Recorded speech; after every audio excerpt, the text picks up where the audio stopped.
3 motori elettrici, 200 all'ora di velocità massima, 0 a 100 in meno di 5 secondi. E la nuova MG Marvel R, che adesso scopriamo insieme su Terzo Garage.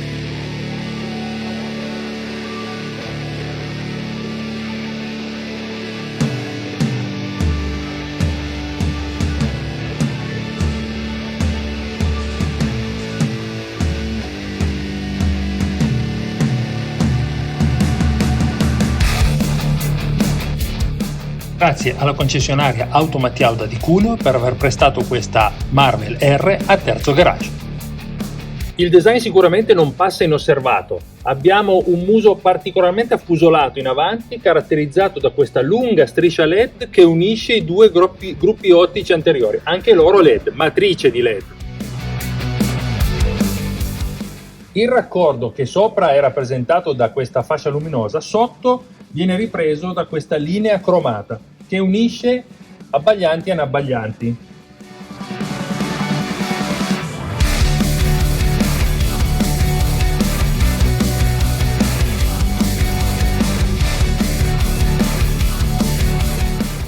Allora, eccoci a bordo della Marvel R 100% elettrica, marchio MG. Questo è l'allestimento performance top di gamma 4WD perché ha 3 motori.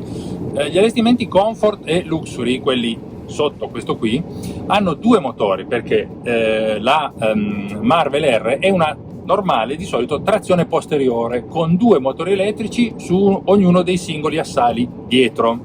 In questo caso i motori sono 3. Considerate che già le Comfort, modello base, la Luxury intermedio, hanno una potenza di 132 kWh, che vuol dire 180 cavalli, mentre questa, con il terzo motore, ha una potenza di 212 kWh, che vuol dire equivalenti 288 cavalli.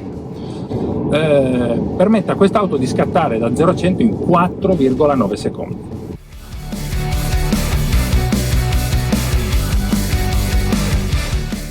Una delle particolarità di questa Marvel R è quella di avere un cambio, a parte il cambio automatico, retromarcia, folle e drive, ma proprio un cambio a 2 velocità. La seconda entra, ad esempio, automaticamente quando siamo in autostrada, per fare in modo di avere un rapporto più lungo che consenta di avere meno sforzo per la macchina e quindi minori consumi. Tra gli ADAS qui ce ne sono veramente tanti. Abbiamo cruise control adattivo, retrocamera di parcheggio, fari abbaglianti automatici, frenata d'emergenza sia davanti sia dietro, in modo che quando io dovessi uscire da un parcheggio a pettine che mi impedisce di vedere ai lati l'auto, se arriva qualcuno frena da sola. Poi ho ancora l'avviso del superamento corsia, monitoraggio angolo cieco, eccetera.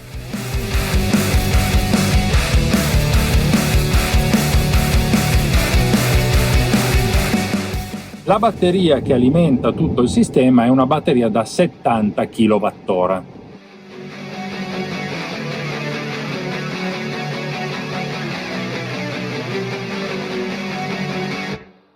Facile trovare la posizione a bordo perché il volante ha una grande escursione sia in profondità sia in altezza e il sedile è regolabile con i comandi elettrici sul fianco e si possono anche memorizzare le posizioni per diversi utilizzatori dell'auto. I sedili stessi, pelle, sono molto avvolgenti, nel senso che hanno un disegno molto particolare, bisogna solo un attimo abituarsi, ma devo dire che sono comodi per la schiena perché sono anche, vanno effettivamente a sostenere proprio anche non solo la parte laterale della schiena, ma anche al centro, con 2 rigonfiamenti che accompagnano ai lati la colonna vertebrale.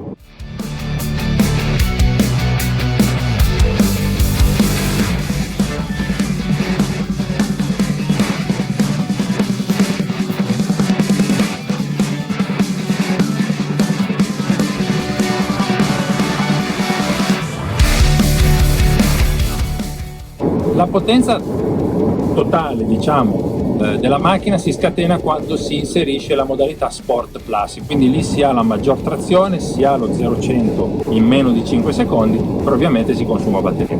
Ci sono altre 4 modalità, la Sport, chiamiamola normale, Normal, Eco, e Winter, quella che si inserisce d'inverno.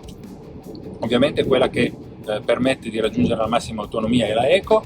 L'autonomia dichiarata è di 400 km, diciamo che in media, considerando un tragitto misto tra autostrada dove si richiede maggiore energia alla batteria e invece traffico urbano dove le continue frenate e ripartenze permettono una ricarica più frequente della stessa batteria, siamo intorno ai 320-350 km. Sempre dipende da come la si utilizza, ovviamente. Tutto l'abitacolo, tutto l'interno denota una particolare cura nella costruzione. I materiali sono morbidi praticamente ovunque, abbiamo pelle dappertutto anche come rivestimento delle porte e anche del volante. E a caratterizzare l'infotainment è ovviamente questo grandissimo touch screen, questo display, questo tablet che, considerando anche l'area dei comandi, arriva a una diagonale di 19 pollici.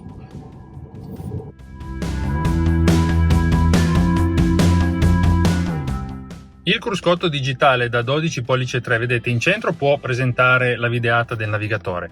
Qui sulla sinistra tutta una serie di informazioni legate al viaggio che è stato fatto. In basso una barra verde che rappresenta la autonomia residua calcolata in base alle condizioni di utilizzo per le quali l'auto è stata utilizzata, guidata nell'ultimo periodo, e poi ancora le informazioni della radio, eccetera. Con questo tasto sulla razza destra io posso andare a modificare le informazioni che vedo sulla sinistra del cruscotto, lasciando magari quella, quando guido, tradizionale del tachimetro. Qui invece ho i comandi per l'audio, per l'infotainment dalla parte dell'intrattenimento, e qui dietro il satellite per il cruise automatico, se riesco a farvelo vedere, eccolo qua, cruise adattivo.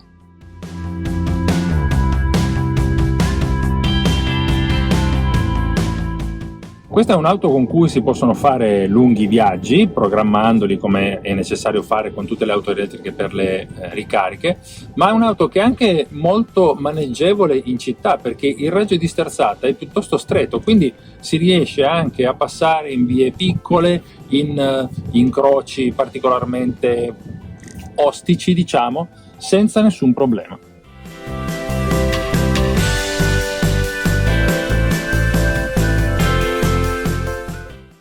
Ecco dove troviamo l'indicazione del livello di rigenerazione, sulla destra in basso del cruscotto digitale.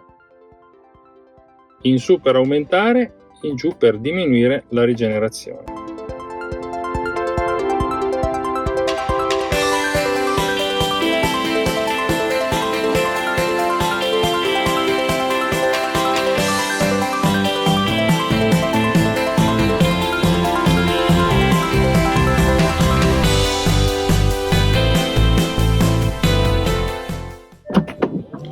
Il bagagliaio è elettroattuato e si apre anche passando il piede sotto il paraurti posteriore.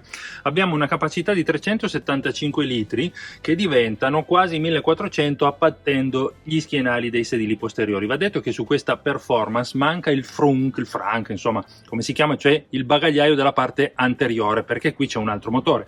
Quello nelle versioni Luxury e Comfort assicura altri 150 litri di capacità.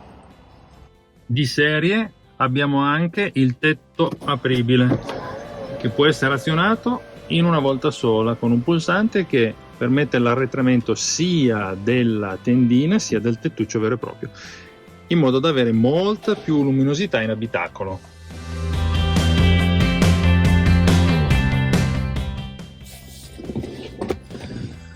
Lo spazio posteriore è molto buono, anche per me che sono alto. Forse chi è più di 1,90 faticherà un po' perché il tetto apribile ruba qualche centimetro, però devo dire che sono davvero molto rilassato. Qui c'è spazio per 3 persone per fare viaggi lunghi, anche qui sedili in pelle, molti centimetri per le ginocchia e quindi nessun problema. Quando si inserisce la retromarcia si attiva la retrocamera di parcheggio, che conta su 4 telecamere. Io posso andare a selezionare cosa vedere intorno alla macchina. Vedete, io ho qualche problema con le dita, e ho anche la visualizzazione 3D, cioè io vado a vedere la ricostruzione tridimensionale attraverso le diverse telecamere di che cosa circonda l'auto.